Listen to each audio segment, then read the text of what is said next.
교회를 은퇴하고 미국 가서 조용히 살아가면서 한국에서 사역할 때보다 하나님의 말씀을 더 깊이 묵상할 때가 많아요.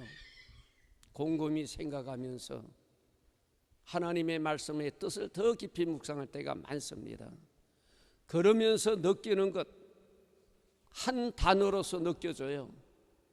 내가 지금까지 살아온 모든 삶의 과정, 그리고 하나님 은혜 가운데 귀한 사역 마치게 된 모든 일들이 하나님의 은혜로 되어졌구나. 아무리 뒤를 돌아봐도 나의 어떠한 흔적을 찾아볼 수가 없어요. 제가 볼 때에 하나님의 은혜가 아니었으면 내가 성직의 귀한 일을 감당할 수 없었구나. 그러면서 늘 하나님 앞에 감사하고 앞으로 나의 삶도 하나님의 은혜 안에 살 때에 복된 삶이 된다라고 믿게 되어지는 거예요. 그러면서 이런 성경 말씀을 계속 반복해서 생각합니다. 여호와를 가까이 하면 내게 복이라. 하나님과 가까이 그분과 동행하는 것이 나의 인생의 가장 행복한 길, 복된 길이라는 걸 다시 한번 느껴지는 거예요. 여러분들의 인생의 삶도 마찬가지기를 간절히 바랍니다. 아무리 내가 지혜롭고 똑똑하고 재력이 있고 또 지식이 있고 여러 가지 인간의 삶의 모든 조건을 완벽하게 갖추었다 할지라도 하나님과 동행하지 아니하는 인생의 삶은 헛된 것이 되어지는 거예요. 여러분들이 시간이 지나서 훗날에 여러분의 삶을 돌아보면 하나님의 은혜로 되어졌구나라고 고백할 수 있는 여러분들의 아름다운 믿음의 승리의 삶을 살길 주의 이름으로 축원합니다. 실제로 그래요. 하나님의 은혜로 살았구나. 하나님의 은혜로 살았구나. 특별히 교회를 맡아서 성직자로 길을 걸어가는데 하나님이 은혜로 되어지지 않은 것이 하나도 없어요. 제가 볼 때 아무리 뒤돌아봐도 내 힘으로 한 것도 하나도 없는 것 같이 느껴지는 겁니다. 하나님께 하신 것이지요. 개개인의 삶의 모습도 내가 살아간 것 같은데 실제로 돌아보면 하나님의 은혜로 되어진 것밖에 보여지질 않아요. 오늘도 아까 우리 집사님 가정에서 저녁을 대접해서 저녁을 먹으면 그런 얘기를 했어요. 예수 믿는 것 그 자체가 하나님의 은혜로 되어졌지.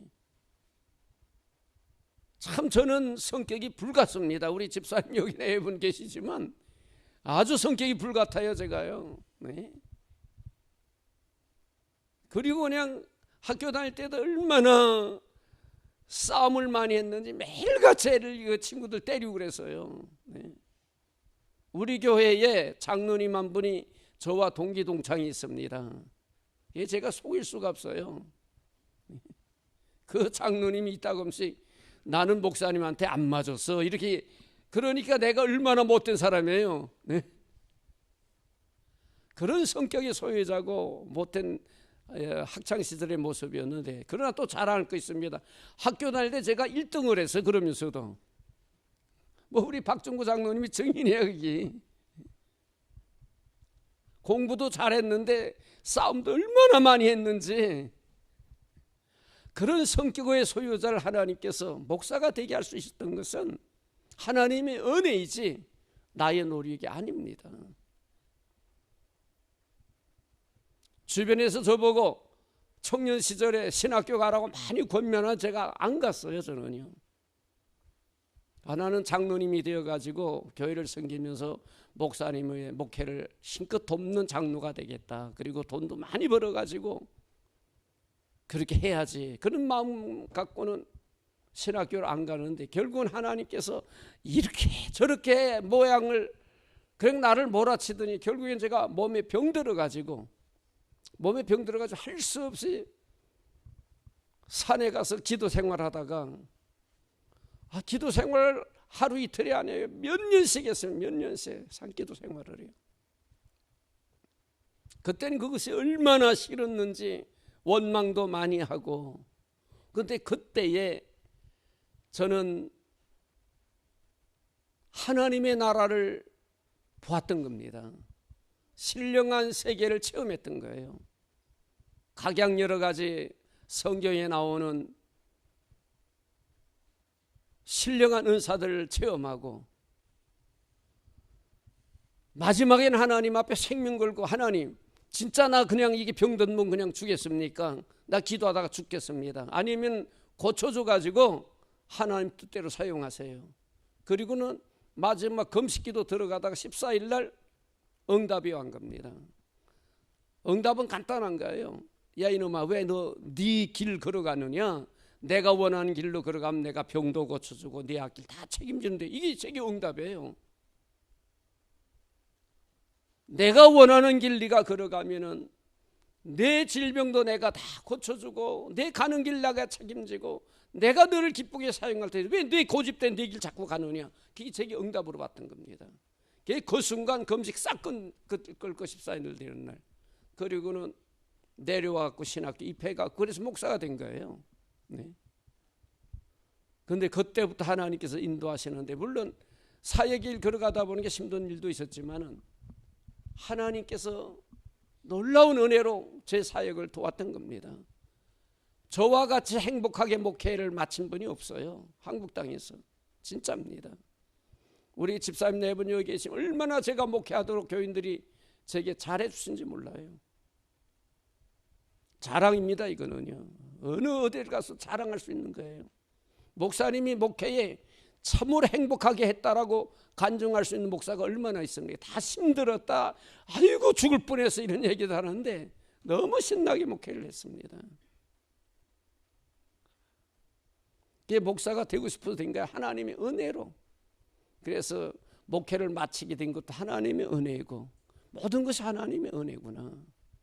오늘 우리 사랑하는 성도 여러분들, 여러분들 삶의 모든 과정이 하나님의 은혜로 하나님이 여러분들과 함께 동행하시고 여러분을 붙잡고 하나님이 여러분들을 밀어주시면서 걸어가는 인생의 복된 길 되어지길 주의 이름으로 축원합니다. 자, 이제 본문 다시 들어갑니다. 어제 우리가 이거 어제 다 맞춰야 되는데 못 맞췄기 때문에 계속하고 빨리빨리 진행할게요. 아브라함은 어떤 믿음을 가졌느냐? 죽은 자를 살리는 하나님을 믿었다 그렇게 말씀하셨어요. 그래서 부활에 대해서 잠깐 말씀드렸죠. 하나님은 죽은 자를 살리시는 하나님. 저와 여러분 이미 하나님의 은혜로 죽었다가 살아난 사실을 믿기를 주의 이름으로 축원합니다.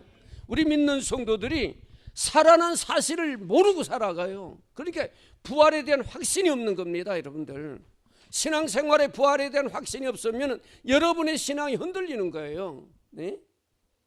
부활의 확신이 있어야 죽음 앞에도 두려워하지 않냐고 순교의 자리에 들어갈 수 있는 겁니다. 성경은 너무 확실하게 우리에게 말씀해 주셨고 우리는 믿음으로 그것을 확신하는데 많은 그리스도인들이 이걸 믿질 못하고 살아가는 거예요. 제가 다른 우리 영화교회 심하면서 다른 교회 초대를 받아 가서 이걸 물어보면은 거의 모르고 있어. 교인들이에요. 거의 모르고 있어. 부활된 것을. 목사님들의 설교도 부활할 것을만 가르치지 부활되었다라고 설교하는 분이 많지 않습니다. 네? 어제 말씀드린 이미 우리는 영생을 얻었고 얻을 것이고가 아니에요. 불완전한 것이 아니라 얻었고 과거 현재 진행형으로 기록된 게 과거의 너희는 언제 예수를 믿는 그 순간에 예수님과 함께 더불어 너는 부활하였고 심판에 이르르지 아니한 나니. 네? 이거는 완전히 과거형으로 끝내놓은 거예요. 끝내놓은 심판에 이르지 않아 사망의 생명으로 옮겨느니라. 네? 이미 결정된 사건을 기록해 주신 겁니다. 성경은 너무 정확하게 그런 성경 말씀, 너희는 그리스도와 함께 살아났느니라 이렇게 성경은 딱딱 찍어서 우리에게 말씀해 주셨어요. 그래서 우리의 영혼, 하나님의 형상대로 지음받은 우리의 영혼은 이거 또 이게 깊게 들어가면은 또 오늘 설교는 이거 뭐 맞추니까 죽음이라서 얘기해야 되니까 우리의 영혼은 하나님 형상대로 지음받은 영혼은 예수를 믿는 순간에 죽어 있다가 살아난 거예요. 언제 죽었죠? 아담이 선악과 따먹는 그날에 하나님께서 말씀 따먹는 정령 죽으리라. 그때 이미 죽었던 우리가 예수님이 부활하심과 동시에 우리는 살아난 거예요. 네? 그래서 우리는 이미 부활에 동참한 것 믿기를 주의 이름으로 축원합니다. 오늘 내일이나 모레 그 죽음과 이제 부활에 다시 한번 설명드릴게요. 왜 우리가 살아났는가 그 성경적인 원리를요. 이 오늘 다 하면 내일 설교 없잖아요. 예수님이 살아나는 것과 동시에 우리가 믿는 성도들은 함께 살아나는 거예요. 어제도 제가 요한복음 3장 16절에 하나님이 약속 아닙니까? 하나님이 세상을 이처럼 사랑하사 독생자를 주셨으니 이는 저를 믿는 자마다 멸망치 않고 영생을 얻게 하려 하심이니라. 약속대로 믿기만 하면 하나님 우리를 살리신 거예요. 그래서 이미 우리는 살아난 겁니다. 부활에 여러분들 이미 동참하셔서 죽음 가운데 있는 것이 아니고 영원한 생명 속에 살아가는 거예요. 그럼 두 번째 우리 부활인데 그것은 육체적인 부활. 이 육체적인 부활은 모두가 다 죽어야 돼요. 안 죽으면은 어떤 영향을 끼치게 되느냐? 천국을 못 가. 이 육체가 죽어야만 하나님이 만든 영원한 천국에 우리가 입성할 수 있기 때문에 하나님은 이 죽음의 과정을 우리에게 주셨습니다. 죽음 자체가 복입니다, 여러분들. 네? 고린도서 15장 50절 이하에 혈과 육을 가지고는 하나님 나라 들어갈 수 없다 그렇게 말씀하셨어요. 썩어질 것 가지고는 썩지 않는 영원한 천국에 갈 수 없기 때문에 하나님은 죽음의 과정을 통해 가지고 그 천국에 들어간 그 이유가 뭐냐? 이 혈과 육은 쇳덩어리야, 쇳덩어리. 이 쇳덩어리는 육체적인 것이기 때문에 벗어버려야 돼요. 흙으로 보내야 돼요. 그리고 두 번째 부활, 신령한 몸으로 부활되어서 영혼과 육체가 부활된 몸이 천국에 입성하게 하나님 축복해 주시는 겁니다. 그래서 부활을 미래적인 걸로 자꾸 생각하지 마세요. 이미 나는 과거에 예수 믿는 그 순간 부활되었고 주님과 함께 생명을 갖고 살아가는 거예요. 그런데 2차적인 부활은 또 뭐냐? 육체적인 부활. 이거 썩어질 육체에 죽었다가 다시 살아나야 돼요. 여러분들 우리가 예수 믿어서 거룩한 성도가 되었지요. 그런데 아직도 죄를 짓고 있어요. 죄 안 짓는 분 있으면 손 들어봐요. 다 죄를 져요. 사도 바울도 고백하잖아요. 오라 나는 공고한 자로다. 로마서 7장에 너무 한쪽 마음이 자꾸 죄를 짓게 만들어서 죄를 짓게 막 한탄하는 거예요. 그럴지라도 로마서 8장 1절에는 예수 그리스도 아닌 자는 결코 정죄함이 없나니 우리 육체가 자꾸 죄를 범할지라도 예수님을 나의 구주로 믿은 성도는 죄인이 아니라고 말해요. 아무도 죄인이라 할 자가 없다 그랬어요. 네? 죄가 없는 곳에는 죽음이 없습니다. 네? 죽음이 없다라는 건 살아있다 그 얘기 아니에요. 왜 죽음이 왔어요? 우리 가운데 죽음이 왜 생겼어요? 죄 때문에. 죄의 삭은 사망이니라. 그렇죠? 죄 때문에 죽음이 왔는데 내 죄값을 예수님이 십자가에서 다 제물로 드려줬어요. 내 죄값을 지불했기 때문에 내가 죄가 있습니까? 없습니까? 없어요. 죄가 없는 곳에는 뭐가 없는 거예요? 죽음이 없어, 죽음이. 그래서 우리는 예수님의 십자가 제물을 드려줌으로 죄의 문제가 해결되었기에 죄의 문제가 해결되면 죽음이 없습니다.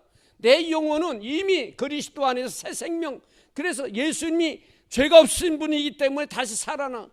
이제 오늘 마지막 25절 보세요. 25절 그 내용이 기록된 겁니다. 25절 다 같이 읽으세요. 25절 시작.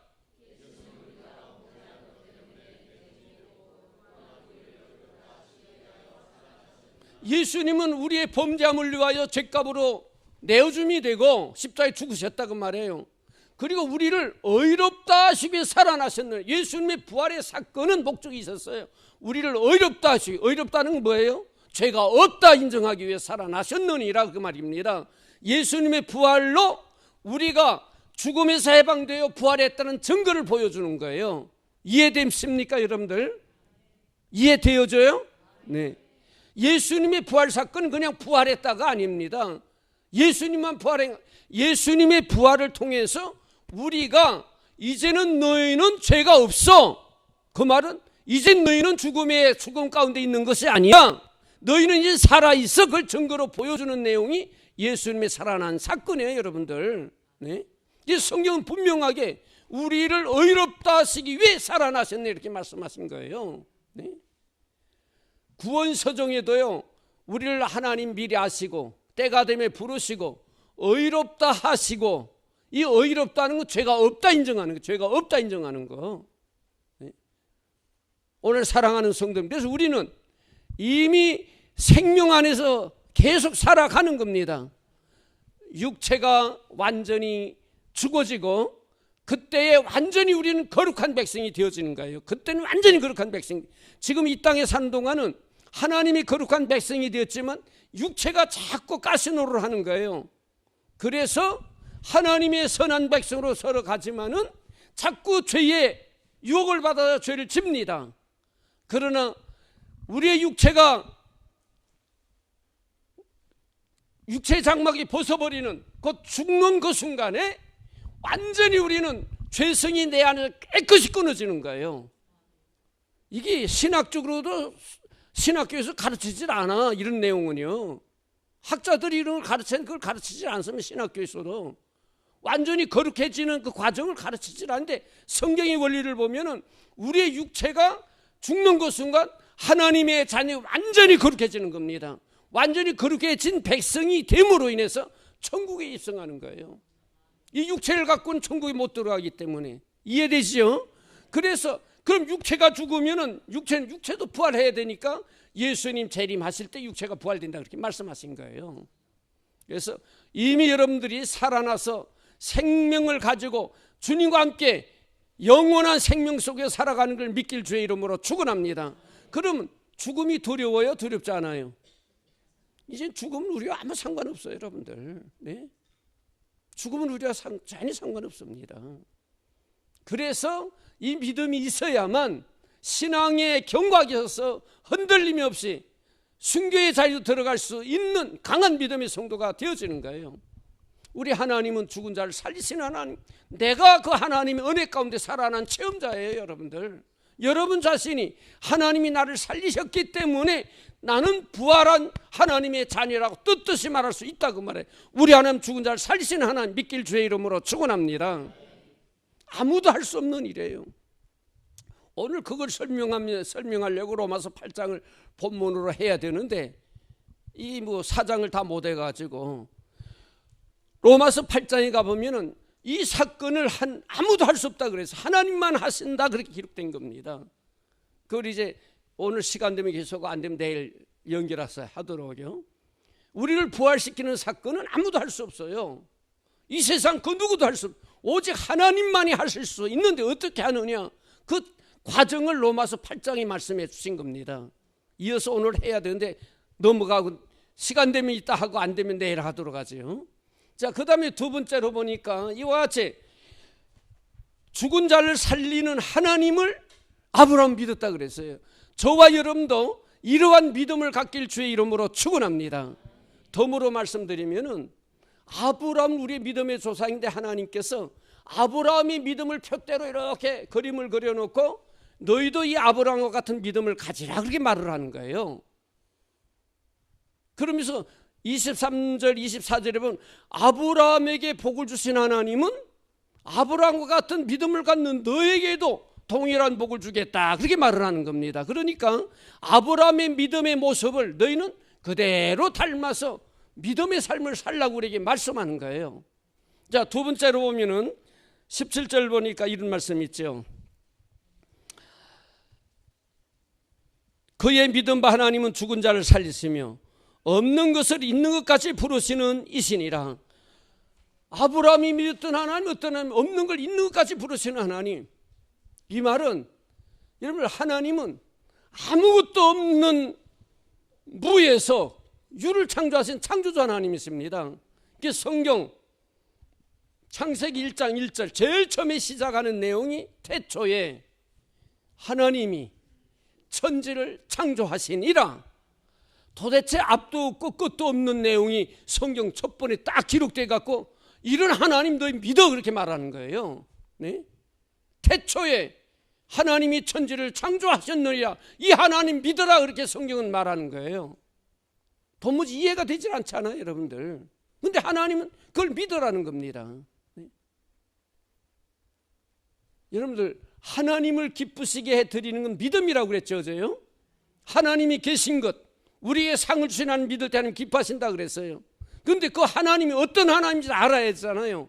살아계신 하나님, 우주 만물 창조하신 없는 곳에서 있게 하시는 하나님 줄 믿길 주의 이름으로 축원합니다. 그런데 하나님은 자기를 우리에게 그렇게 소개하는 거예요. 나는 아무것도 없는 곳에서 이 우주를 만든 하나님이라, 너의 생명도 내가 만들었다. 하나님이 그렇게 자기를 우리에게 소개하면서 그런 하나님을 믿으라는 겁니다. 여러분들 없는 곳에서 있게 하신 그 하나님 믿길 주의 이름으로 축원합니다. 그 말씀 속에는 하나님 전지전능하신 능력을 우리에게 말씀하는 게, 하나님 전지전능하신 하나님, 안 계신 곳이 없이 어디나 계신 하나님, 시공간을 초월하신 하나님, 초월하신 하나님, 능력의 하나님, 그러면서도 사랑이 영원하신 하나님, 인자와 국률이 영원하신 하나님, 그 하나님을 믿으라는 거예요, 여러분들. 네? 그 하나님을 우리가 인정하고 믿을 때에 그 다음에 하나님의 말씀에 대한 모든 약속들을 믿게 되어져요. 하나님이 없는 곳에서 있게 만드신 하나님 믿지 못하게 되면은 다른 말씀 하나도 믿을 수가 없습니다. 이해가 됩니까, 여러분들? 왜 하나님이 없는 곳에 있게 하신 하나님 믿으라고 그러냐면, 그걸 믿어야만 다른 말씀도 믿게 되어지는 거예요. 그걸 못 믿으면은 다른 약속 하나도 믿을 수가 없어. 한번 이해해 보세요, 여러분들. 처녀가 아들을 낳았다. 믿어져요? 여러분들 이성으로 믿어집니까? 생리적으로 믿어져요? 안 되죠, 그건. 처녀가 어떻게 아들을 낳아? 세상을 처녀가 어떻게 애새끼를 낳냐고. 그런데 성경은 마리아 처녀가 예수님 낳았다 기록했잖아요, 여러분들. 근데 그건 여러분 믿어져요, 안 믿어져요? 안 믿어지는가? 대답이 없어. 네? 성경은 처녀 마리아가 예수님 탄생시켰다라고 말씀하세요. 믿어져요, 안 믿어져요? 믿어지죠? 저도 믿어져요. 이게 바보야, 바보. 제가 바보지만 믿어진다 그 말이에요. 이 믿어지는 것이 하나님의 은혜인 겁니다. 여러분들, 여러분의 지식, 우리의 생리, 모든 경험을 통해 갖고 어떻게 믿겠느냐? 안 믿어져 하면 그 사람은 하나님 앞에서 버린 자식이에요. 믿어지는 것 자체가 인간적으로는 바보 같은데 그것이 하나님의 은혜입니다. 네? 이게 축복이에요, 여러분들. 태초에 하나님이 천지를 창조하시니라 믿겠어요, 못 믿겠어요, 여러분들? 못 믿을 상황인데도 믿어지는 것이 하나님의 은혜인 겁니다. 네. 그래서 성경은 한번 히브리서 11장 한번 찾으세요.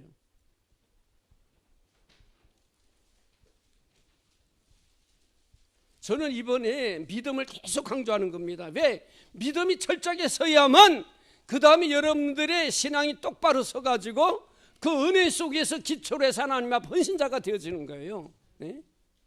자, 3절, 11장 3절 히브리서 시작.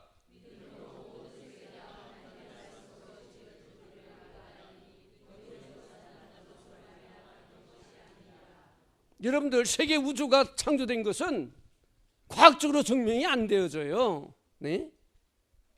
어떠한 논리적인 걸 가지고 증명할 수가 없어요. 성경이 말합니다. 오직 믿음으로만 창조된 것을 안다, 그렇게 말씀. 믿음으로만. 성경이 말하는 하나님 말씀.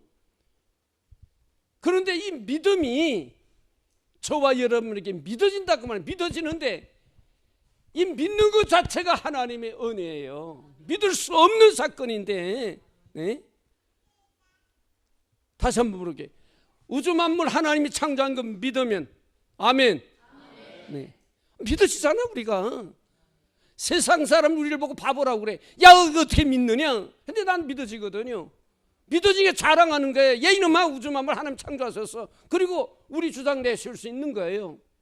세상 사람들은 나를 바보로 보지만은 하나님은 내게 은혜를 주셔서 그걸 믿게 만드셔서 하나님 자녀 삼아 주신 거예요. 이게 축복입니다, 여러분들. 네? 그래서 에베소서 2장 8절에 그 은혜로 인하여 믿음으로 말미암아 구원을 얻었나니 이것이 너에게서 난 것이 아니요 하나님의 선물이라. 행위에서 난 것이 아니니 자랑치 못하게 하려 하심이니라 기록해 주셨어요. 하나님의 은혜로 믿게 만드신 거예요. 하나님의 선물입니다. 인간으로 믿어지지 아니한 사건들인데 믿게 만드는 것이 하나님의 은혜예요. 그래서 창세기 1장 그 믿을 수 없는 걸 믿게 되어지면은 그 다음에 성경에 기록된 모든 것이 믿어질 수밖에 없는 거예요. 그래서 성경 창세기 1장을 그렇게 기록해 주신 겁니다. 태초에 하나님이 천지를 창조하시니 하나님 자기를 우리에게 소개할 때에 나는 이런 하나님이라고 소개하는 그 첫 장이 믿을 수 없는 사건을 우리에게 믿게 만드시면서 소개하는 거예요. 그래 그 다음에 기록된 모든 걸 우리가 믿어지는 겁니다. 자, 여러분들, 없는 곳에서 있게 하시는 하나님이라면은 처녀가 아들 낳는 거 못 하시겠어요? 하겠어요? 못 하겠어요? 이해되죠, 여러분들? 네? 없는 곳에서 있게 만드신 하나님이 처녀가 아들 낳는 거, 없는 것을 있게 하신 하나님, 그걸 못 하겠느냐 그 말이에요. 믿어지냐 그 다음부터는요. 네? 아브라함이 믿었던 하나님은 없는 곳에서 있게 하신 하나님, 우주 만물의 창조자 하나님, 전지전능하신 하나님, 오늘 저와 믿을 하나님이 이런 하나님이십니다. 만일 저와 여러분이 이 하나님 믿는다라면 저와 여러분에게 불가능한 것이 어디 있어요? 불가능한 것이 어디 있냐 그 말입니다. 근데 왜 그리스도인들이 낙심하고 좌절하고 넘어집니까? 왜 안 된다고 자포자기해요, 여러분들? 네? 예수 믿는 사람이 왜 자살해요, 자살? 네? 뭐가 안타까워서 자살해요? 응? 생각해 보세요, 여러분들. 하나님의 안에 있는 성도들, 그리스도 안에 있는 성도들은 무에서 유를 창조하신 하나님, 나의 하나님이신데 뭐가 부족해서 낙심하고 좌절해버리고 자기 생명 끊어버리냐고, 이 어리석은 모습들 하고 살아가냐고 말입니다. 오늘 사랑하는 성도님들, 자신을 가지세요. 이제는요, 모든 걸 할 수 있다. 모든 걸 할 수 있다. 하나님은 하시는 분이다. 내가 그 하나님을 의지하면은 하나님은 하게 하시는 하나님, 이 하나님 붙들기를 주의 이름으로 축원합니다. 인생의 삶에 굴곡이 많아요. 좋을 때가 있으면 나쁠 때가 있고 성공할 때면 실패할 때도 있습니다. 이 굴곡이 우리 믿는 성도에게 동일하게 돌아오는 거예요. 그러나 중요한 것은 믿는 성도에는 절대로 실패가 없습니다. 결국에는 하나님이 승리에 도달하도록 하기 위한 과정의 과정. 네? 여러분이 믿음만 버리지 않으면 하나님은 결국 여러분 하나님의 자녀로서 영원한 천국 소유하게 하시고 그 영화로운 하나님의 나라에서 영광을 누리게 만드는 게 성공이기 아닙니까? 그보다 큰 성공이 어디 있어요? 이 세상에 돈 조금 번다고 성공하는 겁니까? 아니에요. 이건 있다가도 없어지는 겁니다. 네? 오늘 사랑하는 성도 여러분, 아브라함이 믿었던 하나님, 없는 것을 있게 하신 하나님, 그 하나님이 저와 여러분이 섬기는 하나님이라는 사실을 믿기를 주의 이름으로 축원합니다. 힘들 때 이거 하나님 붙잡으세요. 어려울 때 그 하나님 붙잡으세요. 그 하나님 앞에 구하세요. 여러분의 모습 내놓으세요. 오늘 새벽에 여호와를 의뢰하고 내 명철을 의지하지 말라. 간단한 말씀이에요. 그를 인정해 드려라. 그럼 내 길을 지도해 주리라. 이것이 오늘 아침에 한 10분 정도 제가 설교한 내용인 겁니다. 의뢰라는 게 뭐예요? 맡겨버리라 그 말이에요. 그리고 내 생각, 내 지식 자랑하지 말고 하나님을, 하나님 천지 만물 창조 하나님 인정해 드리면은 그 하나님이 우리의 가는 길 지도해 주시는 겁니다. 책임져 주세요. 그 하나님이 우리를 보장해 주시는 겁니다. 나의 힘이 되신 여호와여, 내가 주님을 사는 다윗은 임금이 되었는데도 하나님을 향하여 나의 힘이 되신 여호와여, 늘 그 하나님 의지하고 살았더니 하나님께서 그 다윗을 위대한 하나님을 세웠던 겁니다. 오늘 저와 여러분이 어떠한 입장, 어떠한 환경, 어떠한 처지에 있을 때 하나님이 나의 하나님이라고 믿고 그 하나님 찬양하면 하나님 여러분을 도와주세요. 네. 자, 그 다음에 성경 보세요. 시간이 쭉 넘어갑니다. 이 하나님을 믿는데 아브라함이 어떻게 믿었느냐? 18절 보세요. 아브라함이 바랄 수 없는 중에 바라고 믿었으니 이는 내 후손이 이 같으려 하신 말씀대로 많은 민족의 조상이 되게 하려 하심을 인함이니라. 아브라함이 없는 곳에서 있게 하시는 그 하나님, 믿을 수 없는 사건인데 믿었다 그렇게 성경 말하는 겁니다. 우리도 마찬가지예요. 그게 하나님의 은혜이죠. 아브라함이 그 믿음 주신 거. 그런데 그 내용 어떤 내용이냐면 또 하나님께서 아브라함에게 이렇게 말씀해요. 아브라함아, 너 밤에 좀 밖으로 나와봐. 창세기 15장에 가면 그런 내용이 있어요. 밖에 나가봤더니 하늘의 별이 반짝반짝 빛나는데 엄청 많습니다. 지금은 별이 보이질 않아요.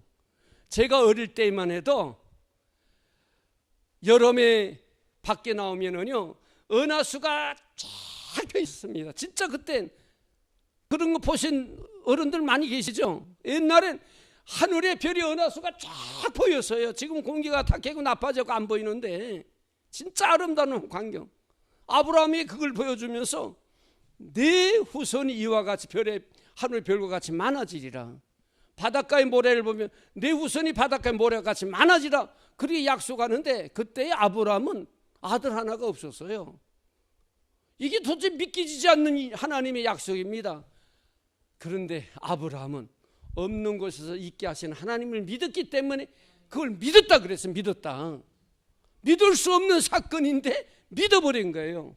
우리가 하나님의 약속의 말씀에는 우리 인간의 이성으로 판단해 믿는 게 아닙니다. 여러분의 지식을 가지고 믿는 게 아니에요. 하나님의 말씀이기 때문에 믿는 거예요. 따라합시다. 하나님의 말씀이기 때문에 믿는 것이다. 왜? 하나님 없는 곳에 있게 하시는 하나님이에요. 그 하나님이 하시는 말씀이기 때문에 그렇게 된다고 믿는 거예요. 이게 믿음입니다. 아브라함이 그렇게 믿었다는 거예요. 할 수 없는 중에 믿을 수 없는 중에 믿었다 그렇게 말씀하는 겁니다. 뿐만 아니라 창세기 18장에 가보면은 아브라함이 상수리나무 근처에 가만히 할 거 없은 게 안고 있는데 사람이 이렇게 지나가서 세 사람이 뛰쳐나가고 그들을 가정으로 영접합니다. 손님을 집으로 억지로 모셔와서 억지로. 성경에 손님을 잘 모시라고 그래서 손님 잘 모셔야 복을 받는다 그렇게 말씀하셨어요. 근데 아브라함은 부지 중에 천사를 영접했다 그래요. 천사를. 그 모셔다 놓고는 대하에 물을 떠가 발을 닦게 하고 그리고 송아지를 잡아서 손님 대접하서 송아지 잡아서 손님 대접해 보신 분 계시면 손 들어봐요. 송아지 잡아갖고 장성으로 대접해서 떡을 구하고 대접하고 그랬더니 맛있게 먹었는데 이분이 누구냐면 하나님이세요. 하나님이 극진히 대접을 받고는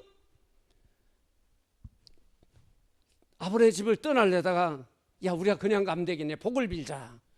그리고는 하는 얘기가 사라를 향하여 내년에 이맘때 내게 아들이 있으리라 이렇게 축복하는 겁니다. 그때 아브라함에게는 자녀가 없었어요. 100세가 다 됐는데 하나님은 25년 전에 약속했는데 너를 통해 모든 사람이 복을 얻으리라 약속했는데 그 약속이 실행이 안 되어지고 25년의 세월이 지났는데도 하나님이 축복의 자녀 주지 않았던 겁니다. 그때는 생리적으로 완전히 자녀가 끊어진 거예요. 불가능한 상태입니다. 그런데 하나님이 내년 이맘때에 내 아내 사라에게 아들이 있으리라 그렇게 말씀하는데 믿을 수 없는 사건인데 아브라함은 믿었다. 그렇게 성경이 말하는 겁니다. 인간의 이성, 지식, 인간의 경험 가지고 믿는 것이 아니라 하나님의 말씀이기 때문에 믿는 거예요. 믿습니까?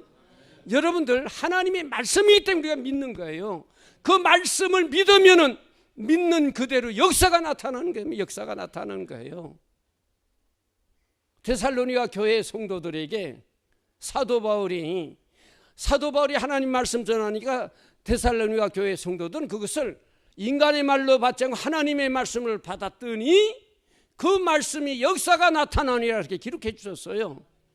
여러분이 하나님의 말씀으로 받으면은 그 말씀이 살아서 움직이는 겁니다. 그리고 역사가 나타나게 만드는 거예요. 네? 근데 믿음이 없으면은 그런 역사를 체험할 수가 없어요. 믿음이 있어야 되는 겁니다. 기독교는 가장 중요한 게 믿음이에요. 하나님에 대한 신뢰 믿음이 있고 그 하나님의 약속하는 말씀은 절대적인 믿음을 가질 때에 믿음 그 말씀 믿는 믿음 속에 하나님의 말씀 막 살아서 역사가 나타나고 열매가 이루어지는 거예요. 아니 되는 거 되게 하는 겁니다. 그래서 불가능을 가능하게 만드는 거예요. 다시 18절 봅니다. 아브라함이 바랄 수 없는 중에 바라고 믿었으니 이는 내 후손이 이 같으라 하신 말씀을 많은 민족의 조상이 되게 하였습니다. 그래서 그가 백세나 되어 자기 몸에 죽은 것 같음도 사라의 태에 죽은 것 같음을 알고도 믿음이 약하여지지 않고, 첫째로는 바랄 수 없는 중에 그 약속을 믿었는데 믿음이 약하여지지 않았다 그랬어요. 도저히 어떻게 될까? 그거 불가능한 거야. 이렇게 생각하지 않고 액면 그대로 믿은 겁니다. 약하여지지 않고. 그 다음에 믿음이 없어 하나님의 약속을 의심치 않고, 하나님의 약속에 대해 의심해서는 안 된다 그 말이에요. 네? 의심하면은 바다에 요동치는 조그만 이파리와 같다 그랬어요. 하나님의 말씀된 절대로 의심해서는 안 돼요. 그냥 아멘, 아멘 믿고 따라가는 그 속에 하나님의 역사하는 게 의심치 아니하고, 그 다음에 믿음에 견고하여져서 하나님께 영광을, 더욱 믿음이 견고해졌다고 그랬어요. 하나님이 하셨으니까, 없는 곳에서 있게 하시는 한거 하나님이 하셨으니까 나는 믿어. 더 견고해진 겁니다. 그 다음에 약속하신 그것을 또한 능히 이루실 줄로 확신하였으니, 하나님 말씀하면 반드시 이루자는 믿음을 갖고, 그러므로 이것을 저에게 이와 같이 믿었더니 하나님께서 이것을 의로 여기셨다 그렇게 말씀하신 거예요. 아브라함이 하나님 앞에 의롭다함을 얻은 그 모습은 행위가 아닙니다. 행위가 하나님의 약속에 대해서 그냥 믿기만 했더니 이걸 의로 여기셨다 그렇게 말씀하시고, 그 믿은 그대로 하나님은 열매를 거두게 만드신 거예요. 여러분, 저와 여러분이 하나님 앞에 의롭다함, 곧 구원받는 비결은 행위가 아닙니다. 하나님에 대한 믿음, 신뢰와 그 약속을 그대로 믿을 때에 하나님 우리를 의롭다 여기시는 거예요. 믿습니까? 많은 그리스도인들이 우리 교회의 신앙생활을 하나의 종교적인 생활로 생각하다 보니까, 종교적인 생활은 우리 생각에 먼저 스치는 게 뭐냐면 행위, 그렇죠?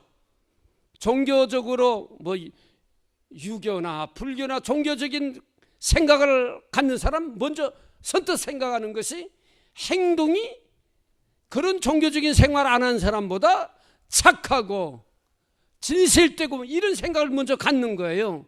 그렇습니까? 안 그렇습니까? 그래요? 안 그래요?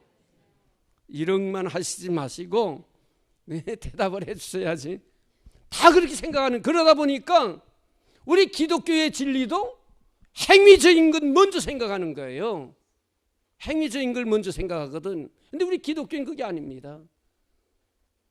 우리 기독교는 우리 행위를 통해서 인정받는 것이 아니라 믿음으로 의롭다함을 얻는다. 하나님, 죽은 자를 살리신 하나님, 없는 거 있게 하신 그 하나님, 그 하나님은 우리가 도저히 믿을 수 없는 것, 바랄 수 없는 것 행하시는 하나님 믿는데, 의심하지 않고 믿음이 견고해서 반드시 이룰 걸 믿을 때에 하나님 우리를 의로 여기시는 거예요. 너 이젠 죄가 없어. 근데 하나님의 약속이 뭐예요? 독생자를 보내셔서 우리를 위해 십자가에 피 흘려 속죄제물이 되셨으니 믿기만 하면 너를 의롭다 하겠다는 그 약속 믿기만 하면 하나님 우리를 의로 여기시는 거예요. 네? 그래서 저와 여러분이 예수님이 나를 위해 십자가에 피 흘려 죽인 사실을 믿는 겁니다. 이 믿음을 가지면은 의롭다 하나님께 인정하시는 거예요. 우리 기독교는 행위 종교가 아니라 믿음의 종교입니다. 우리가 행위가 착해서 하나님 서겠지, 절대 그런 생각 갖지 마세요. 많은 그리스도인들이 그 생각 갖기 때문에 구원에 대한 확신을 갖지 못하는 거예요, 이게. 오늘 저는 여러분이 하나님 앞에 구원받은 백성이라는 확신을 갖길 주의 이름으로 축원합니다. 여러분들의 행위가 하나님 앞에 부족한 거 있을지라도 여러분의 믿음을 보시고 하나님은 우리를 의롭다 여기시는 거예요. 한번 성경 계속해서 봅니다. 그리고 설명할게요. 자, 23절 보세요. 23절. 저에게 의로 여기셨다 기록된 것은 아브라함만 위한 것이 아니요. 하나님께서 아브라함에게 너 믿음을 보고 내가 의로 여기셨다 한 것은 아브라함만 위한 것이 아니요. 그 다음에 24절. 의로 여기심을 받을 우리도 위함이니, 저와 여러분도 위에서 하나님 그렇게 말씀하신 거예요. 네? 우리가 아브라함과 같은 그런 믿음을 가지면 우리도 의롭다함을 얻게 하기 위해서 아브라함을 우리의 표본으로 삼아준 겁니다. 아브라함이 이렇게 해서 의롭다함을 얻었으니 너희도 아브라함과 같은 이런 모습으로 믿음을 고백하면 내가 의롭게 한다는 걸 보여주기 위해서 아브라함의 믿음을 우리에게 표본으로 보여주시는 거예요. 이해되면 아멘 하세요. 그래서 우리가 행위로 구원받는 것이 아니라 믿음으로 구원받는 거예요. 아브라함과 믿음의 고백으로. 24절 다시 봅니다. 의로 여기심을 받은 우리도 위함이니 곧 예수 우리 주를 죽은 자 가운데서 살리신 이를 믿는 자니라. 예수님을 죽은 자 가운데 살리신 하나님을 믿을 때에 곧 예수님이 우리를 위해 십자가에 죽으시고 살아나신 사건을 믿기만 하면 아브라함이 받았던 의를 우리에게도 그저 주신다라는 거예요. 여러분 이 사건 믿습니까? 이 믿으면 이미 우리가 의롭다함을 얻어 구원에 이른 겁니다. 이 확신을 가지고 주님을 섬겨야 돼요. 그래서 25절은 그걸 다시 한번 설명하는 25절 보세요. 25절 예수는 우리의 범죄함을 위하여 내어줌이 되고 범죄함을 위하여 내어줌이 있다는 건 우리의 죄값으로 십자가에 못 박혀 죽으셨다는 거예요.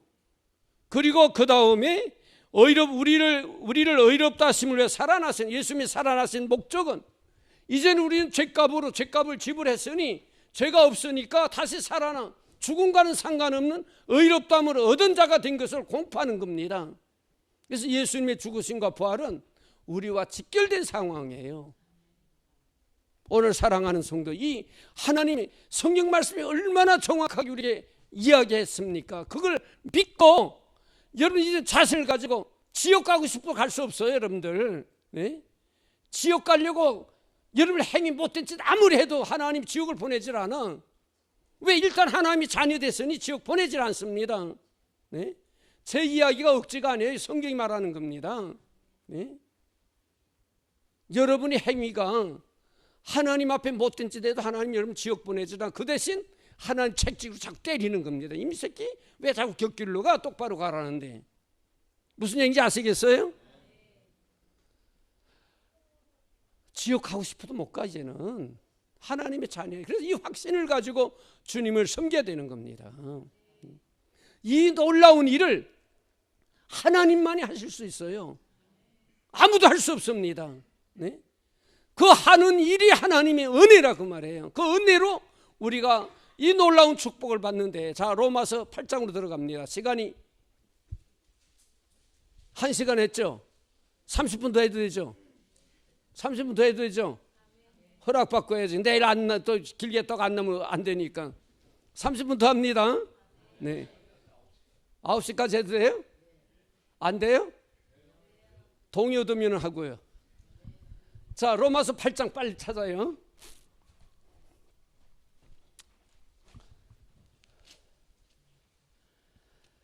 로마서 8장 1절부터 봅니다. 자 우리 그러므로 이제 그리스도 예수 안에 있는 자는 결코 정죄함이 없나니 이는 그리스도 예수 안에 있는 생명의 성령이 법이 죄와 사망의 법에서 늘 해방하였습니다. 율법이 육신으로 말미암아 연약할 수 없는 그것을 하나님은 하시나니, 여기 하나님은 하시나니 곧 죄를 인하여 자기 아들을 죄 있는 육신의 모양으로 내어 육신의 죄를 정하사 육신을 쫓지 않고 그 영을 쫓아 행하는 우리에게 율법의 요구를 이루어지게 하려 하심이니라. 자 여기에 보면은요, 예수 그리스도 안에 있는 자는 결코 정죄함이 없나니 1절 로마서 8장 1절 이게 무슨 말씀이냐면은, 여러분 예수 그리스도를 믿어서 구원받은 성도는 아무도 죄인이라고 손가락질할 자가 없다는 게, 하나님도 그렇게 안 하십니다. 여러분들 하나님이 우리를 너 죄졌지 하고 야단치지 않는데 누가 우리를 죄인으로 손가락질해요? 성경이 그렇게 말하지 않습니까? 예수 그리스도 안에 있는 자는 결코 정죄함이 없나니. 마귀 새끼는 자꾸 우리에게 와서 너 죄인이야 막 고자질합니다. 우리의 마음을 괴롭혀요. 그러나 얘 이놈의 새끼야, 마귀 새끼 물러가, 난 하나님의 자녀야, 난 죄인이 아니야. 당대하게 여러분들 담대하게 그런 마음을 가지시길 주의 이름으로 축원합니다. 하나님도 우리를 정죄하지 않는다 그렇게 말씀하셨어요. 누구에게? 그리스도 안에 있는 자, 예수님을 나의 구주로 믿기만 하면 하나님은 우리를 정죄하지 않는다. 그래서 왜 그런 줄 아세요? 그것이 이제 2, 3, 4절에 기록된 그 이유를 말씀하는 겁니다.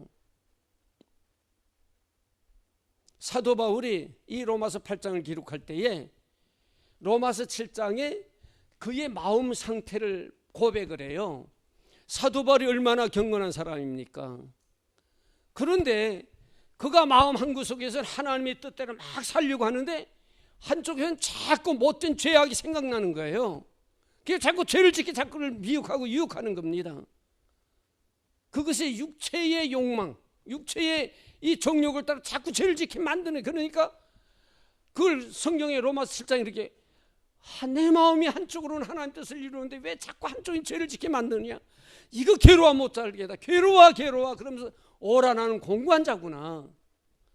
그러면 누가 이 사망의 멍에서 나를 해방시켜 줄 사가 없는가 고민하는 게, 고민하는데 그때 하나님의 음성이 들리는 거예요. 예수 그리스도 안에 있는 자는 결코 정죄함이 없다. 내가 육신적으로 연약하여 내 안에 그리스도 안에 돌아온 내게 육신의 죄성이 너를 괴롭힐지라도 내가 그리스도 안에 들어왔으면은 결코 너를 죄인이라고 인정하지 않겠다, 하나님이 선언하는 거예요. 네? 이해되십니까? 아무도 우리를 죄인이라 인정하지 않는다는 하나님께서. 사도 바울이 그걸 고백하면 기록한 것이 1절 기록한 거예요. 그러면 그 이유를 설명하는, 이유를 2절 한번 누가 읽어주실? 2절.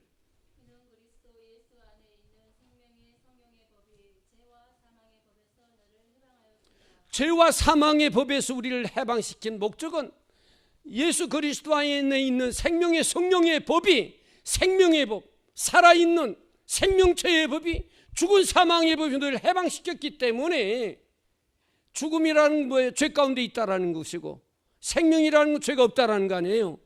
너희는 이제는 예수 그리스도 안에 있는 성령의 생명의 법이, 죄와 사망의 법이 너를 해방시켰기 때문에 죄와는 상관없다. 너는 1절에 예수 그리스도 안에 결코 정죄함이 없다라는 걸 설명해 주는 겁니다.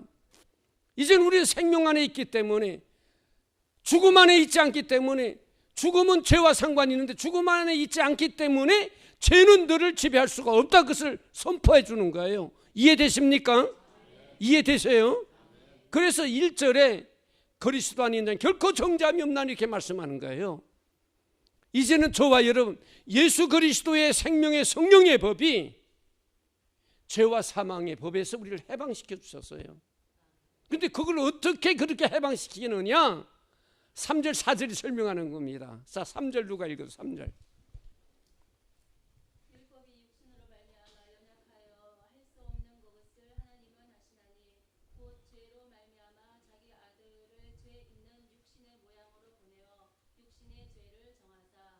네, 거기까지만. 자, 율법의 요구가 뭐냐면, 율법은 너 죄인이지. 하나님께서 우리가 에덴 동산에 있을 때 율법을 정하는 겁니다. 만일 이 선악과 열매를 따고 먹으면은 어떻게 되리라? 정령 죽으리라. 죽을 것이나가 아니라 죽으리라. 이게 율법입니다. 법이라 그 말이에요. 법. 네? 율법이라는 거 쉽게 법이에요. 법은 뭐냐면 너 이러이러한 행동하면 이렇게 되어져. 그것이 법이거든요. 이해가 되죠? 하나님이 율법으로 우리에게 정한 것은 이 선악과 열매 따면 넌 죽어. 반드시 죽는 거야. 그렇게 하나님 율법을 정해놨어요. 그런데 하와가 선악과 열매를 따먹었어요. 그리고 아담이 따먹었어요. 따먹는 그 순간 우리는 이미 사망 안에 죽었던 겁니다. 그래서 성경은 죄와 허물로 죽었던 너희를 하나님이 살리셨느냐 이렇게 기록해 주신 거예요. 에베소 2장 1절 어제 많이 읽었죠. 네? 죽을 것이 아니라 이미 죄와 사망으로 죽었던 우리를 하나님이 살려주셨어요. 언제 살아났느냐? 예수님을 나의 구주로 믿을 때 살아난 거예요. 우리가 이해되면 아멘 하세요. 이 일을 율법으로는, 율법의 요구를 우리는 할 수 없어. 우리가. 근데 율법의 요구가 뭐냐면 너 죄를 범해서 이젠 죽었어. 그런데 죽었으면 살아난 방법을 제시하는데 반드시 죄 없는 생명을 드려야 돼. 죄 없는 사람의 생명을 드려주면은 죄값을 치러 줄게라는 것이 율법의 요구입니다. 그런데 아담 이후에 이 세상에 태어난 모든 사람은 다 죄 아래 태어나기 때문에, 원죄가 있기 때문에 율법이 요구하는 제물로 드려줄 수가 없어요. 아무도 드릴 수가 없습니다. 그래서 율법의 요구를 우리는 할 수 없지만은 하나님은 하실 수 있나니, 그렇게 하나님은 어떤 방법을 택하시냐면 죄 없는 육신을 드리는 방법으로 하나밖에 없는 아들 예수 그리스도를 육신의 모양으로 이 땅에 보내셔서 인간의 죄를 예수님의 육신의 그 몸으로 죄값을 드리게 하는 사건, 그래 십자가의 내어줌이 되게 하시는 겁니다. 이 방법을 통해서 우리의 죄의 문제를 해결하시고, 그 다음에 예수님은 죄가 없으시기 때문에 죽음과 상관없으니 다시 살아나는 그 역사를 통해서 우리를 완전하게 새 생명으로 이끄는 이 작업을 아무도 할 수 없는 하나님은 하시나니, 그렇게 기록된 거예요. 이해되면 아멘 하세요. 아무도 할 수 없는데 하나님만이 하실 이 작업에서 하나님은 하시나니, 그리고 하나님께서는 독생자를 육신의 모양대로 내어 이 땅에 보내시고, 그 예수님이 육신으로, 죄 없는 육신으로 우리의 죄값으로 십자가에 율법의 요구대로 내어줌으로 우리의 죄값을 다 지불하시고, 그리고 3일 만에 살아나셔서 우리를 의롭다 하게 만드신 사건을 성경은 우리에게 말씀하는 겁니다. 하나님께서 우리를 구원하시는 사건을 그렇게 말씀하시는 거예요. 다시 한번 우리가 4절까지 읽을게요. 읽으면서 제가 설명해 드린 것 생각하면 이해가 될 거예요. 자, 3절 4절 시작.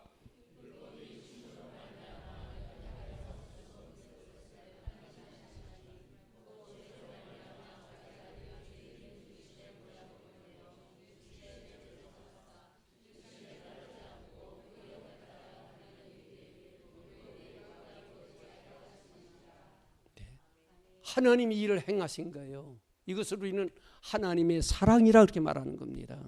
하나님의 사랑. 하나밖에 없는 독생자를, 인류를 사랑하셔서 죄 없는 육신의 모양으로 이 땅에 내어주시고, 그 예수님 또한 우리를 사랑하시기에 하나님의 말씀에 순종하여 자기의 생명을 초계와같이 십자가의 희생제물로 드리워짐을 통해 인류의 모든 죄를 한 몸에 담당하시고, 그리고 십자가에 돌아가심을 통해서 우리의 죄값을 지불해 주시는 이 엄청난 사건을 이룬 겁니다. 우리가 생각할 때 예수님이 십자가에 죽으셨다, 단순하게 그렇게 생각하는데 사실 예수님은 그 십자가를 질 수 없었던 분이에요. 십자가를 지는 것은 죄 때문에 지어지는데, 여러분, 죄 없는 사람이 죄인이 되는 수치가 어디 얼마나 억울합니까? 여러분들, 마음이 얼마나 고통스러운 거예요. 예수님 죄가 전혀 없는데 죄인으로 낙인이 찍혀서 십자가에 죽으시니 그 마음이 찢어지는 것 같이 아픈 겁니다. 예수님이 십자가를 지시기 전날 밤 겟세마네 동산에서 기도하실 때에 땀방울이 핏방울로 변하였다, 그렇게 말씀해요. 그리고 고통스럽게 기도하다가 예수님이 다 이루었다, 그렇게 말씀하셨죠. 그리고 예수님이 겟세마네 동산에 달리시는 사건을 우리는 예수님의 양손에 못 박히고 양반에 못 박히고 얼마나 아프실까 그러는데, 여러분, 그런 아픔이 아닙니다. 저와 여러분도 억지로 십자가에 못을 박으면 박힐 수밖에 없어요. 그 아픔은 저도 감당할 수 있고 여러분도 감당할 수 있습니다. 못 박히는 사건은. 우리는 고난주간에 예수님의 그 십자가 못 박히는 걸 상상해서는 안 돼. 죄 없으신 예수님께서 죄인의 누명을 쓰는 그 마음의 고통과 아픔을 생각해야 되는 겁니다. 네? 그 괴로움 아세요, 여러분들? 누명 쓰는 그 괴로움을 아시냐고, 여러분들? 전혀 죄가 없는데 너는 죄인이야 하고 죄물로 드려질 때 그 아픔 아세요, 여러분들? 예수님은 그걸 놓고는 아버지요, 이 선잔을 꼭 내가 감당해야 됩니까? 내게서 떠나게 할 수 없습니까? 그러나 내 뜻대로 마옵시고 아버지 뜻대로 되기를 원하나이다, 이러한 애절한 기도를 할 수밖에 없었던 것은 그 마음의 아픔, 죄가 전혀 없으신 분이 죄인이 되는 그 고통을 고백했던 사건이에요. 십자가 지는 것, 그것이 문제가 아니라. 무슨 얘기인지 이해됩니까, 여러분들? 그리고 두 번째로는 죽는다라는 음부에 들어간다라는 것은 죽으면 왜 죽죠? 왜 죽어요? 죽으면 죄값 아니 죄값. 죄 없는 예수님이 죄값을 치름받는데 그 아픔을 말하는 겁니다.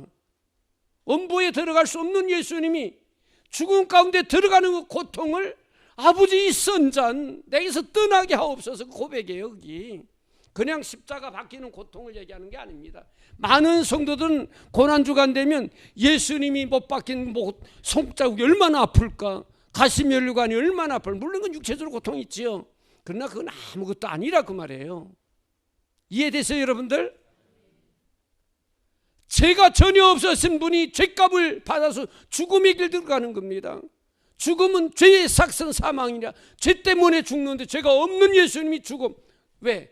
나 때문에.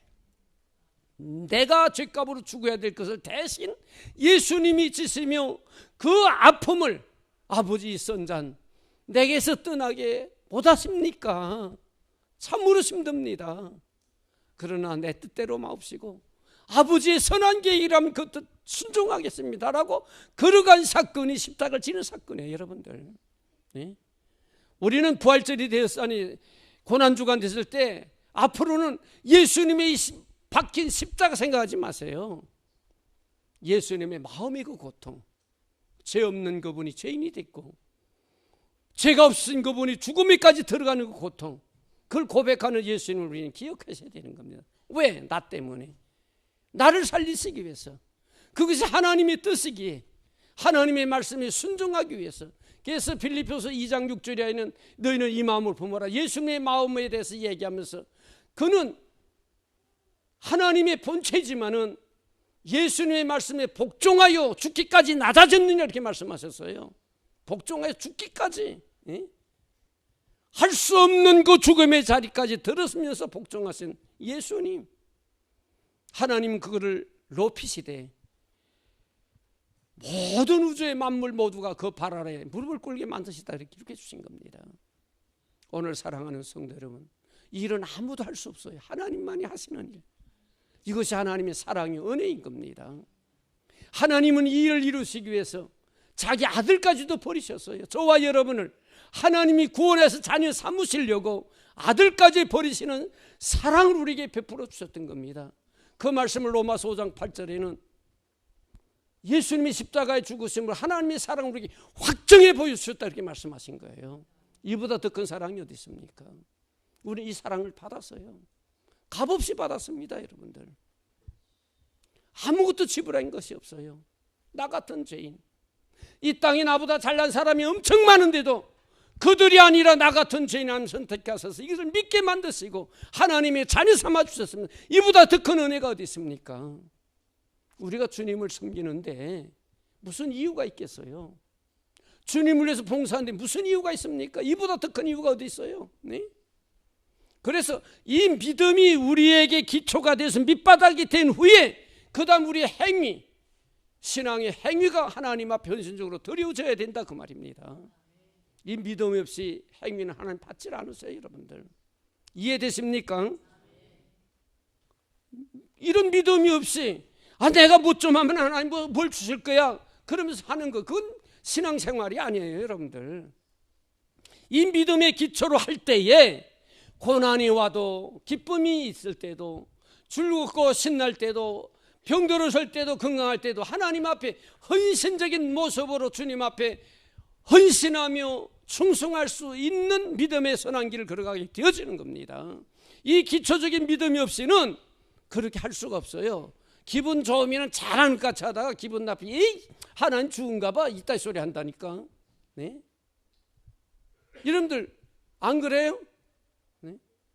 우리 하나님 앞에 헌신 봉사하는 행위 뭔가 받으려고 해서는 안 된다 그러면 이건 하나님 앞에 감사의 조건이죠. 감사의 조건이에요. 그래서 자랑치 못하게 하려 하심이니라 성경이 그렇게 말씀하시니 너의 행위 자랑치 못하게 하려 하십니다. 오히려 하나님 감사의 조건이 될 수 있는 것은 내가 이미 하나님 앞에 받은 은혜가 너무 크니까 그 받은 은혜에 감격해서 믿음으로 어떻게 하나님을 기쁘시게 해드릴까.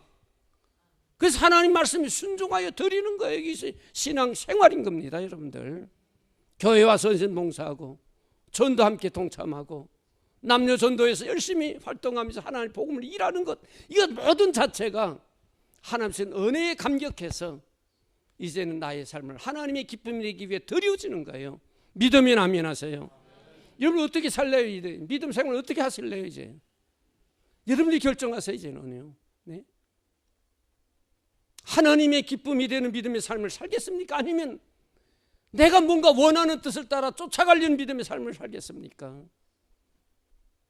저는 바랍니다. 우리 모든 성도들이 하나님의 은혜로 믿음에 굳게 서서 하나님이 내게 베푸신 그 사랑, 구원의 놀라운 감격을 여러분들이 누리면서 이제 주님 앞에 하나님의 기쁨이 되기 위한 헌신적인 삶을 살아갈 수 있는 우리 모든 성도들 되어지길 주의 이름으로 축원합니다. 그래 하나님이 기뻐하시는 거예요. 네. 그러면은 믿음에 굴곡이 없습니다. 믿음에 굴곡이 없어요. 속된 말로 삐치질 않아. 왜 그렇게 많이 삐쳐? 그냥 신앙생활하다가 에이씨 뭐 교회가 뭐 동탄 제일교회만 교회네 뭐 씨. 이런 소리를 안 하는 거예요, 여러분들. 네? 그렇게 해서 안 그렇게 했어요? 대답이 없어. 얘 또 삐쳐갖고 또 도망가려고.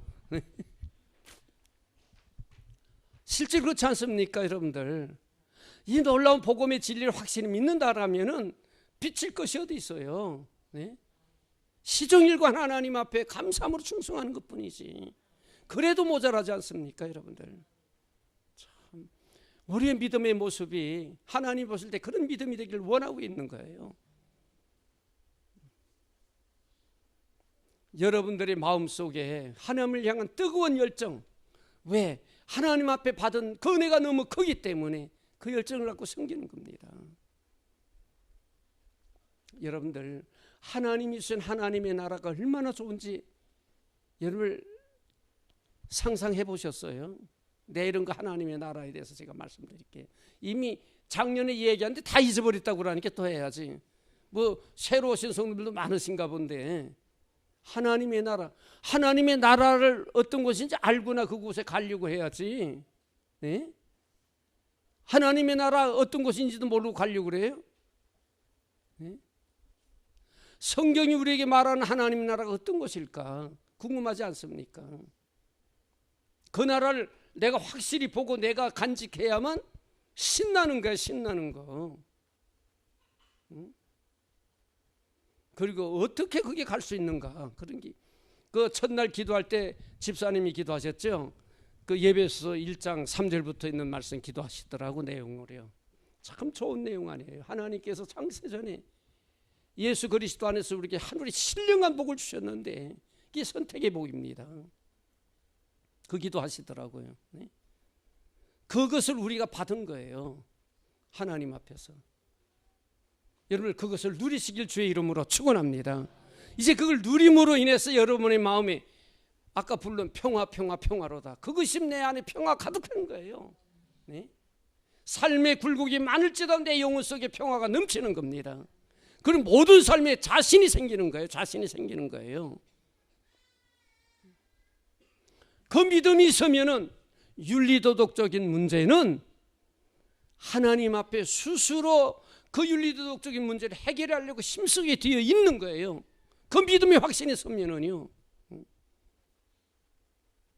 저는 유치원 다닐 때에 구원의 확신을 가진 사람입니다. 유치원 다닐 때에. 제가 이제 6.25 고아로 고아원에서 자랐는데 고아원에서 어릴 때 유치원을 다녔어요. 교회 유치원. 근데 교회 주일학교 가서 유치원 때 주일학교 가서 성경 공부를 배우다가 구원의 확신을 가졌어요. 천국이 너무 가고 싶은 거예요. 천국이 가고 싶은데 갈 수가 없잖아요. 갈 수가 없어. 천국에 가고 싶은데. 그래갖고 야 누가 날 좀 죽여주시면 좋겠다. 천국 가고 싶어. 진짜요. 그런 얘기를 많이 했습니다. 제가요. 어린 마음에 천국 가고 싶어서. 그렇게 천국이 좋은 것입니다. 여러분들. 네? 진짜 가고 싶은 것. 그때에는 선생님이 황금 보석 구민집이라고 이렇게 설명하는데 그게 가고 싶었던 거예요. 근데 나중에 제가 알고 보니까 그보다 더 좋은 것이 천국이야. 네? 기대하시라 내일.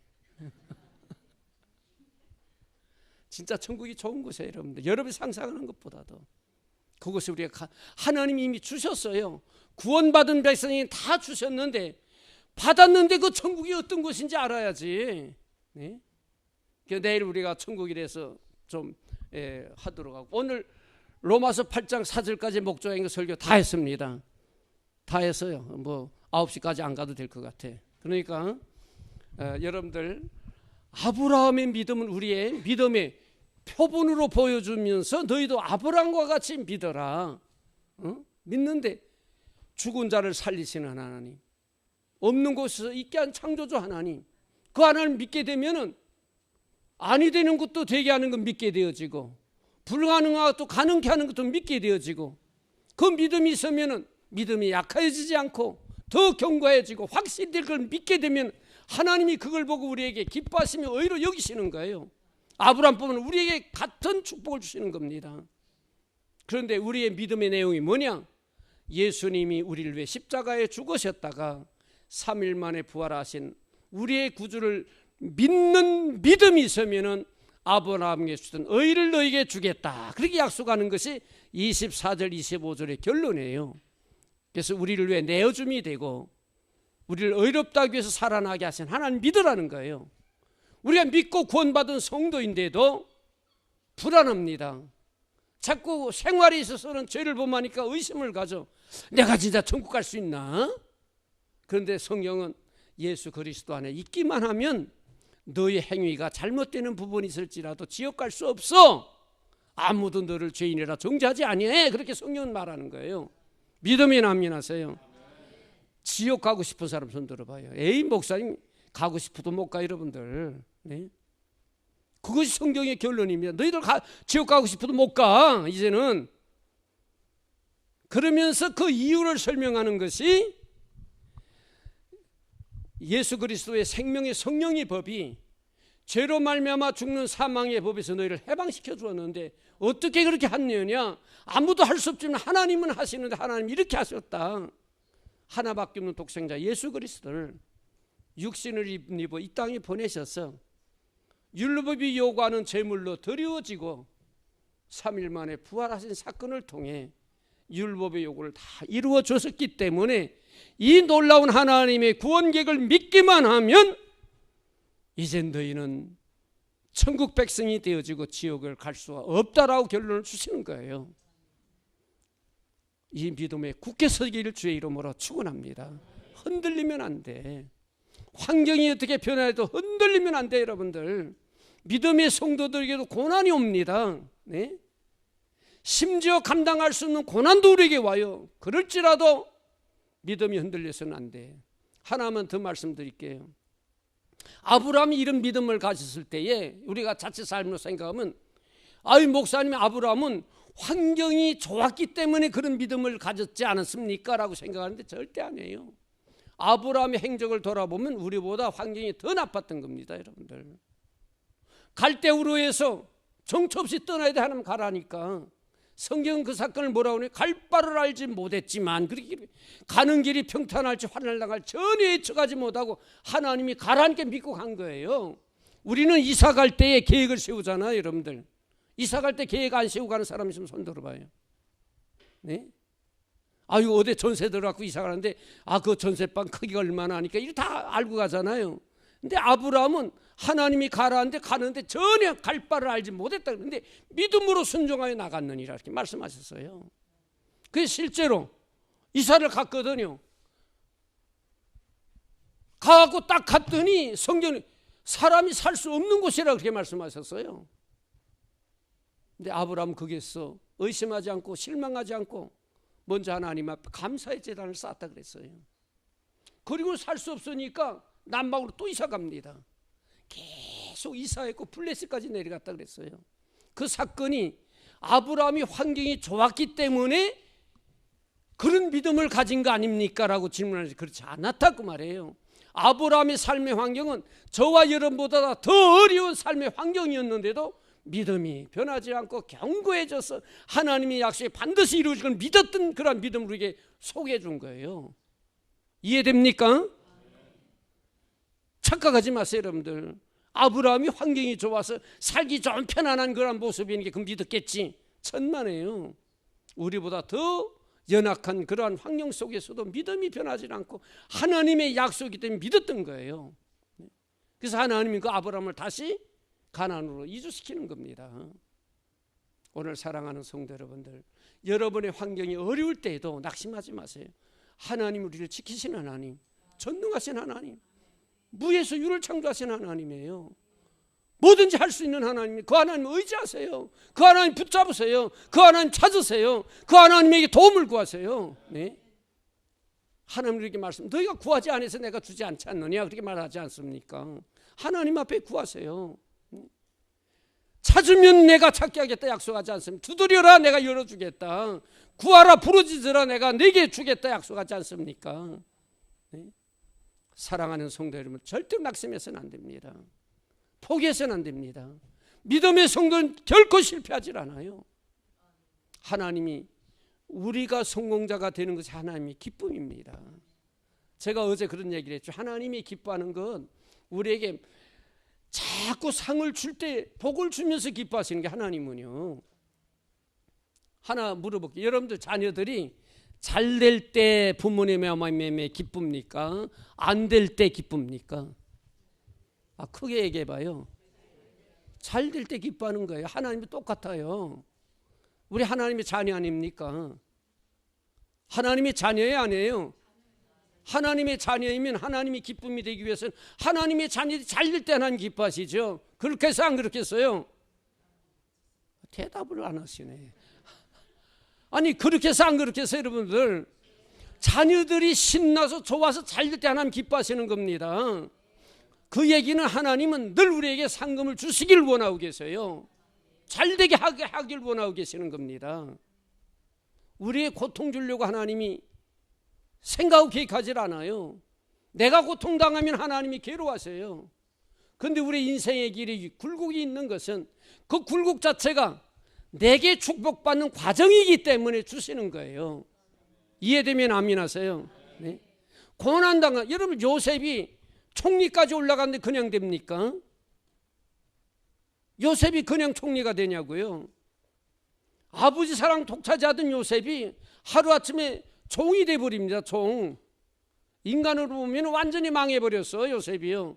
근데 성경은 뭐라고 그런 줄 알아요? 하나님이 요셉과 함께 하신 범사가 형통하였더라 그렇게 기록해 줬어요. 네? 아니 완전히 바싹 망해버린 요셉을 향해 성경은 형통했다 그렇게 기록했다니까. 그 형통이라는 단어가 우리가 생각할 때 내가 계획하고 내가 생각한 게 진행되는 게 아니고 하나님의 계획이 나를 통해 선하게 진행되는 과정을 형통이라는 단어로 성경에 기록된 거예요. 네? 그래서 우리가 삶의 굴곡이 있는 것 자체가 하나님이 나를 형통한 복을 주시게 하는 과정이었다 그 말이에요. 이해되시면 아멘 하세요. 그러니까 어려울 때도 낙심하지 말고 하나님 붙잡으시고 하나님의 말씀을 진리 위에 굳게 서면은 결국에는 하나님 우리를 다 승리자가 만드시는 하나님의 역사라는 사실을 믿기를 주의 이름으로 축원합니다. 그래서 우리 성도 여러분들 다 끝까지 믿음 버리지 아니하고 약해지지 말고 반드시 이럴 걸 믿고 하나님 의지하고 전진하는 우리 모든 성도들 되어지길 주의 이름으로 축원합니다. 이 믿음을 기초로 해서 주님 앞에 헌신하세요. 네? 어제 말씀드린 거 하나 복사. 예배당에 나와서 하나님 예배될 때 무엇으로 예배드리라고 그랬어요? 네? 크게 얘기해봐요. 다 잊어버린가 봐. 몇 명만 기억나고. 다 같이 시작. 믿음으로 드리는 믿음으로. 뭐냐면 하나님 약속의 말씀 믿는데 하나님의 세상을 이처럼 사랑하사 독생자를 주셨으니 이는 저를 믿는 자마다 멸망치 않고 영생을 얻게 하리라 하신 그 영생을 주신 하나님, 구원받은 확신의 믿음을 가지고 내게 이 축복을 주신 하나님께 감사로서 드리는 것이 예배예요. 믿습니까? 그래서 예배는 능정적으로 드려야 능력, 신나서 박수치면 찬양 감사로 드려지는 거예요. 소극적으로 그렇게 드리는 게 아닙니다. 죽었던 내가 살아났는데 얼마나 감격스럽겠어요 여러분들. 그런 기쁨을 가지고 하나님 드린 게 예배예요. 네. 자, 우리 기도합시다.